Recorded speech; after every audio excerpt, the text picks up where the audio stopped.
नमस्कार मित्रांनो, आपण नेहमी म्हणतो की गुरु विना ज्ञान नाही. पण तुम्हाला माहिती आहे का, साक्षात भगवान दत्तात्रेयांनी कोणा एका व्यक्तीला नाही तर निसर्गातील 24 घटकांना आपले गुरु मानले होते.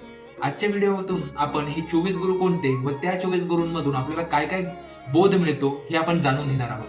तर पहिला गुरु ज्यापासून आपल्याला सुरुवात करायची आहे तो म्हटला म्हणजे पृथ्वी.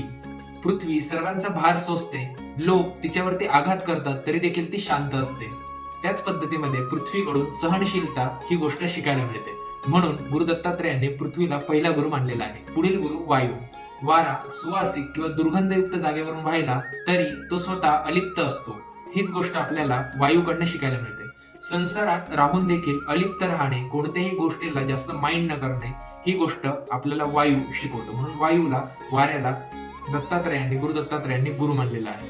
पुढील गुरु आकाश. आकाश सर्वव्यापी, निर्विकार, पण कशामध्येही अडकत नाही. म्हणून आकाशाला गुरु दत्तात्रेयांनी गुरु मानलेला आहे. पुढील गुरु पाणी. पाणी हे स्वच्छ, प्रेमळ आणि तृप्त करणारे असते. मानवाने देखील इतरांचे जीवन सुखद आणि निर्मळ करावे हा बोध पाणी आपल्याला देतो. म्हणून गुरु दत्तात्रेयांनी पाण्याला त्यांचा गुरु मानलेला आहे.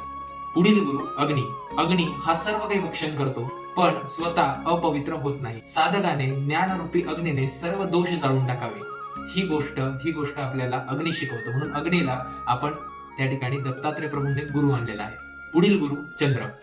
चंद्राच्या कला कमी जास्त होतात पण चंद्र तोच असतो. यातून बोध असा, शरीर बदलत असते पण आत्मा हा अविनाशी असतो. हा बोध आपल्याला गुरु दत्तात्रयांनी त्या चंद्राकडनं शिकायला लावलेला आहे. पुढील गुरु सूर्य. सूर्य पाणी शोषून घेतो आणि पावसाच्या रूपाने परत देतो. यातून बोध असा, ज्ञानी माणसाने आपल्या ऋणांचा उपयोग परोपकारासाठी करावा. हा बोध आपल्याला यातून शिकायला मिळतो. पुढचा गुरु कपोत म्हणजेच कबूतर. मोहापायी आपले कुटुंब वाचवताना स्वतःचा जीव गमावतो. यातून बोध असा, अति आसक्ती हे दुःखाचे मूळ आहे. हीच गोष्ट गुरु दत्तात्रय त्या गुरुंकडनं बोध घेतात. पुढील गुरु अजगर. अजगर हालचाल न करता जे मिळेल त्यामध्ये समाधानी असतो. बोध असा की प्रारब्धावरती विश्वास ठेवून समाधानी राहणं शिकणं गरजेचं आहे. हीच गोष्ट गुरु अजगराकडनं भगवान गुरु दत्तात्रयांनी मिळवलेली आहे. पुढील गुरु समुद्र. कितीही नद्या मिळाल्या तरी समुद्र त्याची मर्यादा कधीच सोडत नाही. यातून बोध असा, आयुष्यामध्ये कितीही चढ उतार आले तरी आपण आपली मर्यादा सोडू नये. हीच गोष्ट समुद्राकडनं गुरु दत्तात्रयांनी शिकली. पुढील गुरु पतंग. दिव्याच्या मोहापायी पतंग हा जळून मरतो. यातकडनं बोध असा, इंद्रियांच्या मोहात पडल्यास नाश होतो. पुढील गुरु मधमाशी. कष्ट करून मधमाशी ही मध गोळा करते पण ती गोष्ट शेवटी दुसरंच नेतात. यातून बोध असा की संपत्तीचा अतिसंचय करू नये. ही गोष्ट आपल्याला मधमाशीकडनं शिकायला मिळते. पुढील गुरु हत्ती. मादी हत्तीच्या मोहात पडून जाळ्यात अडकते. यातून बोध असा की काम वासनेवरती नियंत्रण हवे. पुढील गुरु मृग म्हणजेच हरण. मधुर संगीतामध्ये दंग होऊन शिकाऱ्याच्या जाळ्यामध्ये अडकते. यातून बोध असा, कोणत्याही विषयांच्या नादी लागू नये. पुढील गुरु मासा. जिभेच्या चवेसाठी ते गाळायला लागतात. यामधून असा बोध असा की जिभेच्या खाण्यावरती ताबा मिळवणं गरजेचं आहे. हा बोध आपल्याला मासाकडनं मिळतो.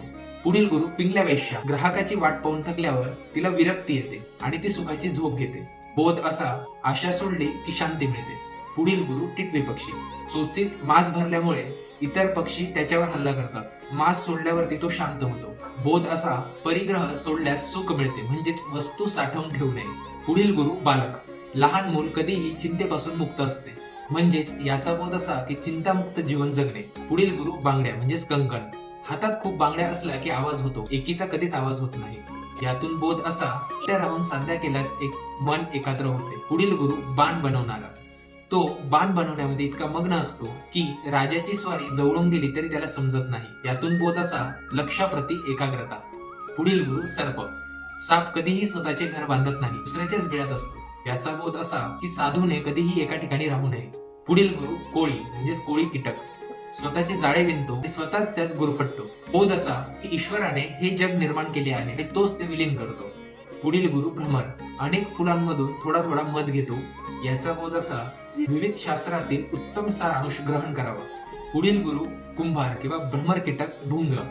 अळीला आपल्या जाळ्यात ठेवून तिचे रूपांतर स्वतःसारखे करतो. यातील बोध असा, ज्याचे ध्यान किंवा ज्याचे स्मरण आपण करतो तसेच आपण बनतो. तर मित्रांनो, दत्तप्रभूंच्या या 24 गुरूंनी आपल्याला शिकवले. जर आपली नजर शिकण्याची असेल तर निसर्गातील प्रत्येक कलांकडून आपल्याला काहीतरी बोध मिळू शकतो.